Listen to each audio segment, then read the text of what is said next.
¿Qué tal? Buenas noches, sean ustedes bienvenidos a este espacio de conversación de nombre Punto de Fuga con el maestro Pablo Iriart. Siempre es un placer, maestro. Qué honor estar con usted, profesor. Maestro, hoy el tema que vemos puede ser filosófico, puede ser político, puede ser sociológico.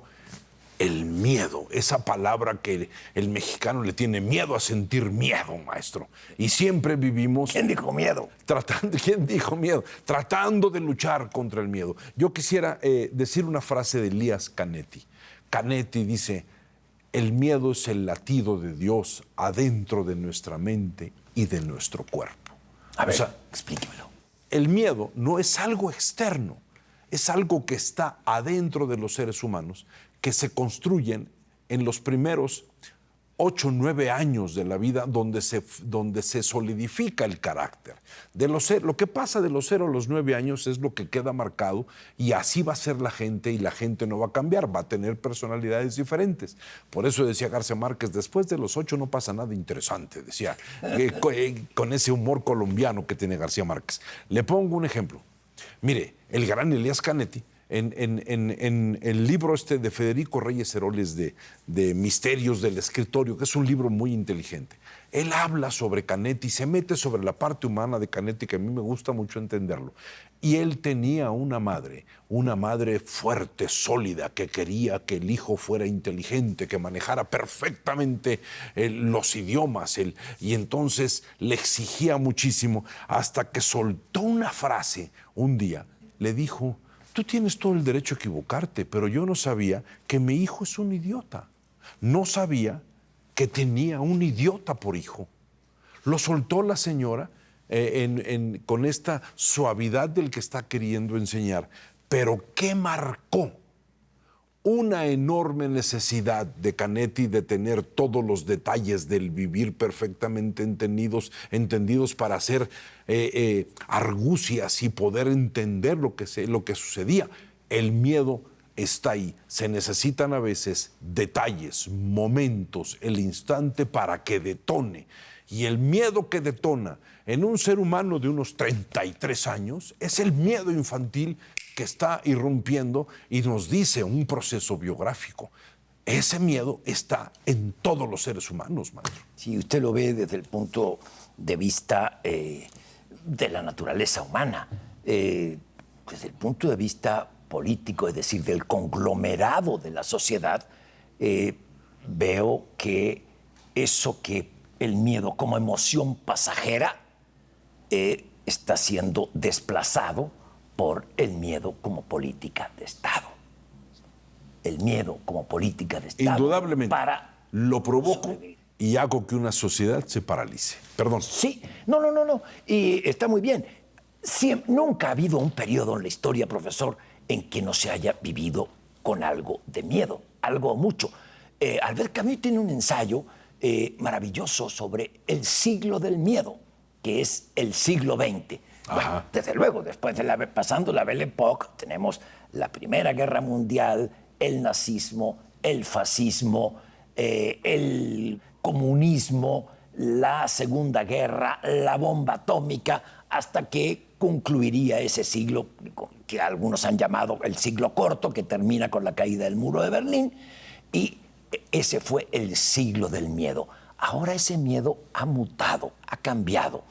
El miedo que hay no es a lo que me puede ocurrir, sino es el miedo al futuro. Claro. El miedo al futuro. Una enorme ansiedad. Sí, bueno, la ansiedad es el mal de nuestro tiempo. Exactamente. Eso es la emoción dominante en nuestro tiempo.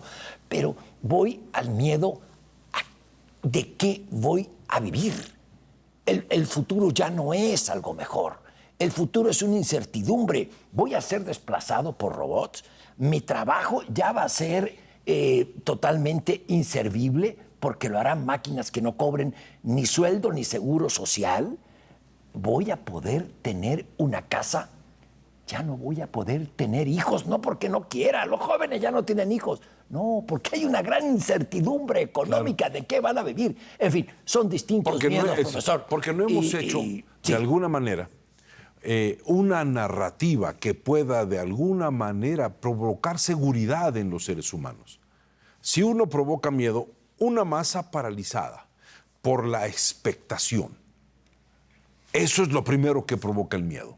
En 1929, Europa fue agarrada del cogote por el miedo. El miedo que de repente empezó a provocar polarización entre la gente, ser vulnerable ante ideas, y con el miedo brota, como decía Martín Babaluta, este chileno que escribe muy bien, el pensamiento en espiral que siempre llega a las mismas conclusiones. Empieza a perder un sentido, y en ese momento que ese pensamiento en espiral se presenta, está todo puesto para que aparezca un gran personaje con ideas cortas, con mucha energía, repitiendo obsesivamente las ideas para que el pueblo se acostumbre y lo que tenga es miedo. El miedo te quita acción, el miedo te quita visión del futuro, el miedo te quita alegría espontánea. Por el miedo dejas algo fundamental. Pides a la vida que alguien te proteja, porque la única protección no está en la fuerza física, está en la fuerza mental. Sí, la fuerza mental es la que tiene que imponerse. Sabemos que existe una fuerza física que es el brazo fuerte de un Estado autoritario, de cualquier Estado que tiene que defender exclusivamente el poder, porque cuando piensan en otra cosa, pero el miedo quita la acción. Un pueblo sin acción es un pueblo sin verbos. Un pueblo sin verbos es un pueblo sin dinámica, y un pueblo sin dinámica es un pueblo sin imaginación. En ese momento usted le construye la realidad que quiere, maestro. Sí, claro. Usted lo toca, profesor. El miedo como política de Estado puede imponer, o está diseñado para imponer realidades paralelas, que es lo que usted está diciendo. Exacto, imponer maestro. una realidad paralela. Recomiendo, usted ya lo leyó, seguro, pero a todos, leer nuevamente de George Orwell, 1984. Es decir, la realidad, crear realidades paralelas con base en el miedo. Ahora sí tenemos justicia, porque a los jueces los elige el pueblo. A ver, ni tenemos mejor justicia, ni los ha elegido el pueblo. Estoy en 1894 de Orwell. Sí. Ahora sí somos democráticos, ahora que me robé la mayoría en el Congreso, ahora sí somos democráticos. Y créanlo, y ahora sí tenemos acceso a la seguridad, porque los criminales están en retirada y tú vives seguro porque... A ver, todo eso es mentira. Y la verdad, en esos regímenes autoritarios... Es peor que la demagogia. La es verdad mentira. se vuelve peligrosa, profesor. La verdad es peligrosa. Entonces, prefiero acomodarme a vivir en la mentira. Prefiero el ministerio, Orwell lo llama de una manera muy peculiar, el ministerio de la verdad o algo Sí, claro. así. Sí, tiene un nombre específico. Bueno, al fin de cuentas es la holganza del ser humano recibiendo. Perdón. No. Pero hay algo que es muy peculiar. La novela de Orwell es verdaderamente maravillosa. Eric Blair era el nombre verdadero de George Orwell. Por eso me gusta mucho Orwell, porque siempre pienso en él como Eric Blair. Maestro, al fin de cuentas, a través del miedo, inocular el miedo en la sociedad. Alguien acomodaticio, holgazán, no es holgazán, es un ser que tiene miedo y no se mueve en la existencia. Alguien que está acostumbrado a recibir todo va creando miedos absolutamente a todo lo que le pueda quitar ese proceso. El miedo te va haciendo entrar en un instinto completamente animal, territorial. Sí. Mis cosas, mi esto, y entonces todo se vuelve biológico. El gran antídoto contra el miedo, el único posible, es la palabra que se denomina voluntad. La voluntad que crearon los románticos en el siglo XVIII, maestro. La voluntad. Atrévete a destruir tu seguridad para construir nuevas seguridades. Los románticos decían, ahí donde Dios se sentó a descansar, es momento de provocar el caos. Tiempo, conciencia y voluntad son la manera de buscar enterrar lo viejo. ¿Sabe quién trabaja muy bonito esas ideas? Isaiah Berlin. Les recomiendo un libro que se llama La biografía de Berlin, que escribe Ignatieff, el canadiense que es muy brillante. Vale mucho la pena, maestro. Sí, profesor, pero la voluntad, los regímenes autoritarios la desarman con el miedo.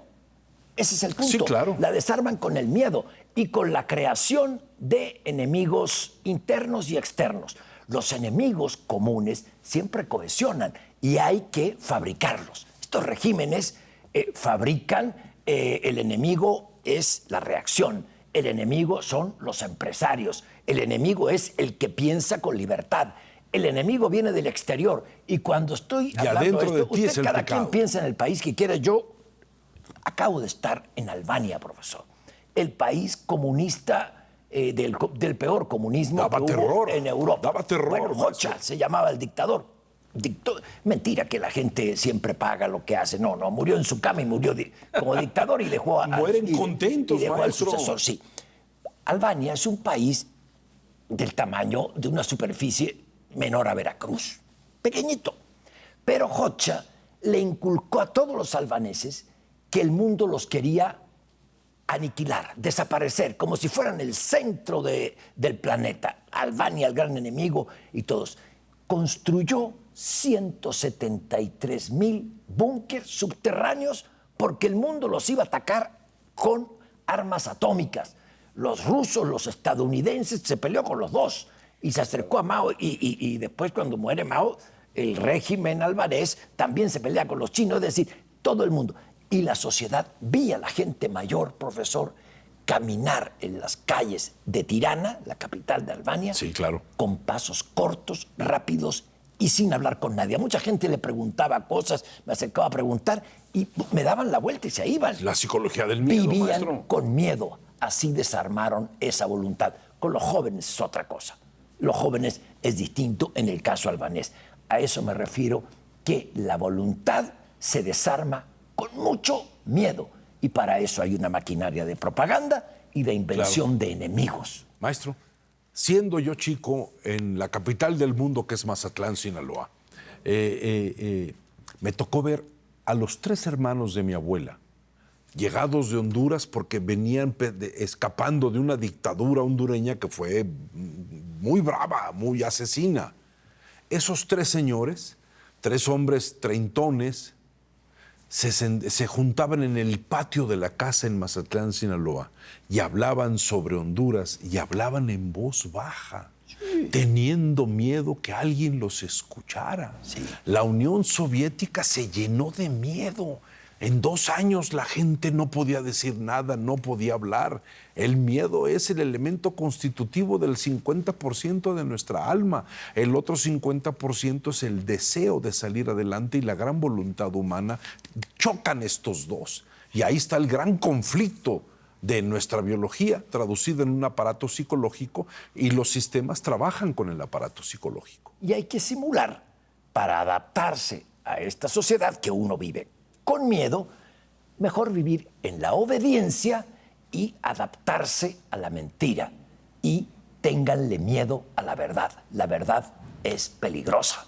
No pienses, no hagas, mejor sé esclavo de alguien. Es más fácil. Eso es el manejo del miedo. Maestro, mil gracias por este tema que a mí me parece apasionante. Y yo solamente quisiera cerrar. José Antonio Marina, un escritor español, decía: cuando mi madre parió, parió a 2, a mí y a mi miedo. Ese libro es grandioso y es una gran verdad. Así está la sociedad actual, embarrada en miedo. Maestro, mil gracias. Hay que creer que 2 y 2 son 5. Eso, Por Dios. romper lo que está establecido. Gracias, maestro, y nos veremos aquí el próximo sábado en Punto de Fuga.